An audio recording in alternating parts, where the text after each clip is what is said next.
నమస్తే, నేను మీ ఈశ్వర్. ఈ6 న్యూస్కి స్వాగతం. వార్తల్లోని ముఖ్య అంశాలు.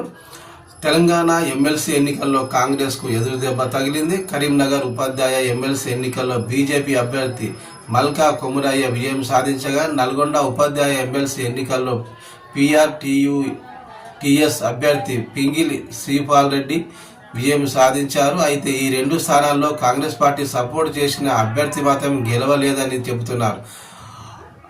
అటు కరీంనగర్